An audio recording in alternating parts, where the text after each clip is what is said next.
waxaana wanaagsan gebi ahaantiinba daawadayaal waxaad ku soo dhowaataa wararkii ugu dambeeyey ee dalka iyo dibadda oo idinkaga imaanaya janalka Gobson TV. qodobada ugu doorka roon aad ku daawan doontaan waxaa qayb ka noqonaya dowladda federaalka oo sheegtay in dib loo furayo deegaanada ay go'doomiyeen kooxda Al-Shabaab. muwaadiniin Soomaaliyeed oo lagu laayay dalka South Africa.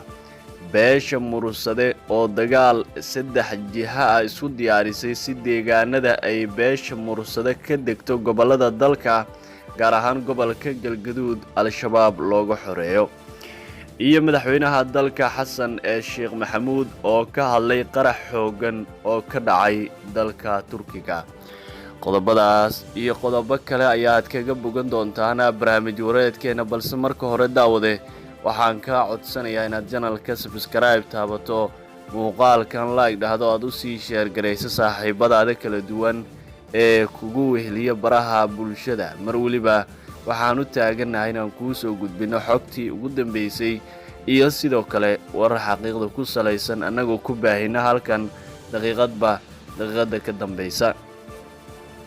waa maalinimo axada, taariikhduna ay tilmaamayso 16 bisha 10aad ee Oktoobar sanada 2022. waxaad ku soo dhawaataan qodobadii aad maqasheen oo intaasi ka faahfaahsan. dowladda federaalka ee Soomaaliya ayaa sheegtay in dib loo furayo deegaanada ay muddo go'doomiyeen kooxda Al-Shabaab.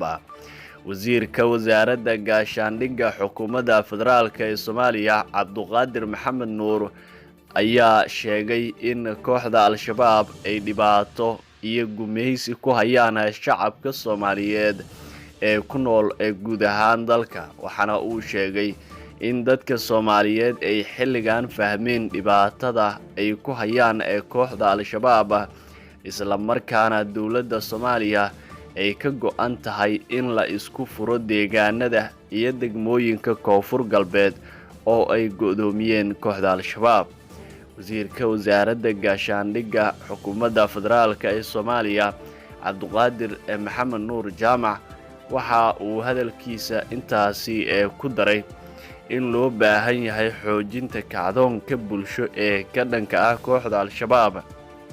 qaar ka mid ah gobolada dalka ee Soomaaliya waxaa xilligan ka socda kacdoon iyo sidoo kale howlgallo ka dhana kooxda Al-Shabaab, iyada oo ciidamada dowladda iyo kuwa deegaanka ay Al-Shabaab kala wareegeen deegaano iyo degmooyin ka tirsan gobolada qaar, haba ugu badnaatee gobolka Hiiraan, kaasi oo dagaalkii ugu xooganaa uu ku dhex maray kooxda Al-Shabaab iyo sidoo kaleeto dadka deegaanka oo is-abaabulay oo macawisleyda loo yaqaano, kuwaasi oo garab xoogan ka helaya ciidamada xoogga dalka Soomaaliyeed. dhanka kaleetana dalka South Africa waxaa ku soo badanaya dilalka lagula kacayo muwaadiniinta Soomaaliyeed ee halkaasi ku nool. toddobaadkan waxaa aad u kordhay dilalka dhalinyarada Soomaaliyeed ee kooxaha burcadka ay u geysanayaan meelo ka mid ah dalka South Africa, iyadoo maalmihii la soo dhaafay la dilay in ka badan 3 ruux oo Soomaaliyeed.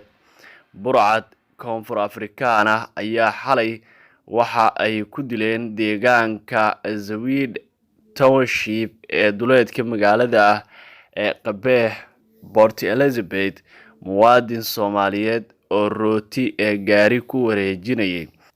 Allah ha u naxariistee muwaadinka Soomaaliyeed oo lagu magacaabi jiray Najiib ayaa la sheegay in rag burcada oo hubeysan ay weerareen xilli uu gaari rooti ku wareejinayay isaga oo geynaya dukaamo oo macmiil la ahaa. ciidamada booliiska oo gaaray dukaanka falka dilka ah oo ka dhacay ayaa bilaabay baadigoobka burcadii ka dambeysay dilka toogashada ah, walow aysan ku guuleysan in ay gacanta ku dhigaan.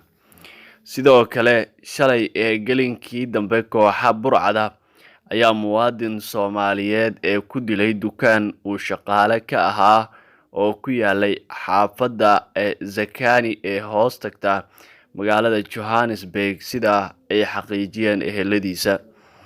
Dhinaca kale, maalintii Khamiista ahayd ee aan ka soo gudubnay, muwaadin Soomaaliyeed ayaa lagu dilay dukaan uu shaqaale ka ahaa oo ku yaala degmada Jamestown ee gobolka Gauteng, kaasi oo lagu magacaabi jiray Xasan Maxamuud Xasan Eva.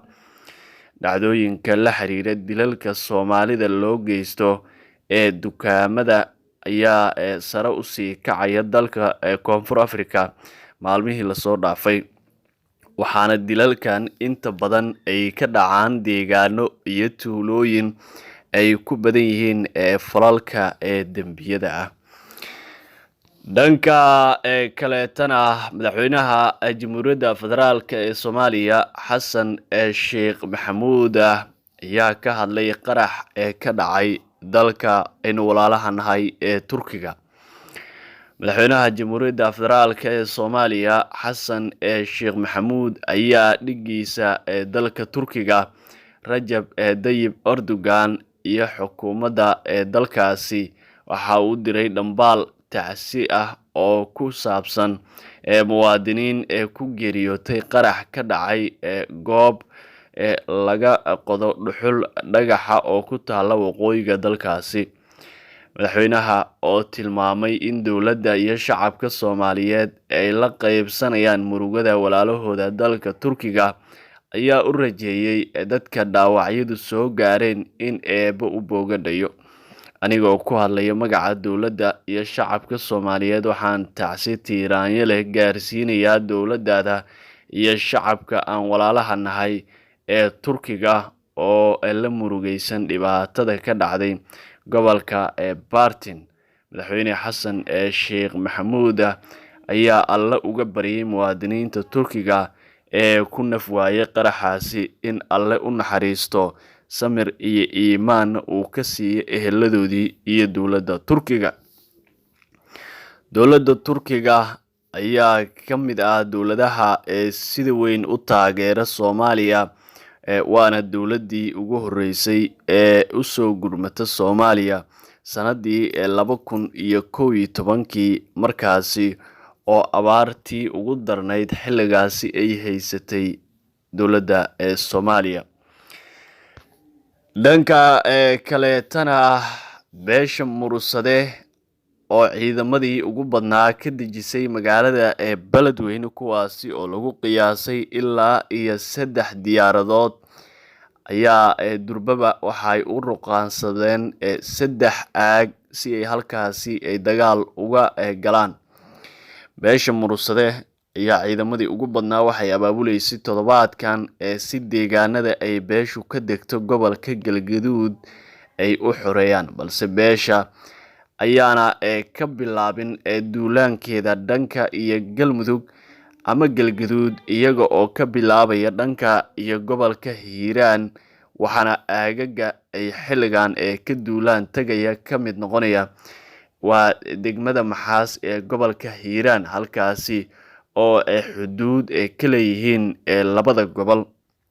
Beesha Mursade ayaana deegaanada ay ka degto gobolka Galgaduud waxay kaabiga ku hayaan degmada Maxaas ee gobolka Hiiraan, waxaana ciidankii ugu badnaa beeshu ay aaga koowaad ka galayaan dhanka iyo degmada Maxaas, halka aaga labaad ay ka gali doonaan iyaga oo garab siinaya ciidamada xilligan ku sugan deegaanka iyo Sooman ee gobolka Hiiraan, halkaasi oo markii la xoreeyo dhanka iyo Moqokuri ay halkaasi duulaan kale ka sii qaadi doonaan. Ciidamada beesha Mursade ayaa ah kuwii ugu tirada badnaa dagaalkan ka qayb noqonaya, iyadoo beeshu horey isku day ay u sameysay, balse isku dayga xilligaasi uusan dhamayn. Kan haatan oo saraakiishii ugu badnaa iyo ciidankii ugu badnaa ay beeshu diyaar u noqotay in ay kooxda Al-Shabaab kaga xoreyso deegaanadooda oo waqtigii ugu badnaa ay kooxdu ka talinayaan. Beesha Mursade ayaa noqotay beeshii sida ugu degdegsiimada badneyd ama ugu dhaqsiyaha badneyd ee dagaalkan kusoo biirta iyadoo si dhaqso la isku abaabushay halka beelo kale oo ay ugu horeysa beesha Abgaal weli ay dadku sheegayaan in ay wadaan filin ama wax loo yaqaan igu sawir iyaga oo maalinba ciidan ku sii daraya jiida hore ciidanku ku sugan deegaanka Cadalle halkaasi oo aysan doonayn inay ka dhaqaaqaan. qodobkaasi ayaa u dambeeyay barnaamij wareedkeena daawade. waxaan ka codsanayaa inaad channelka subscribe taabato, muuqaalkan like dhahdo oo aad u sii share gareyso saaxiibadaada kala duwan.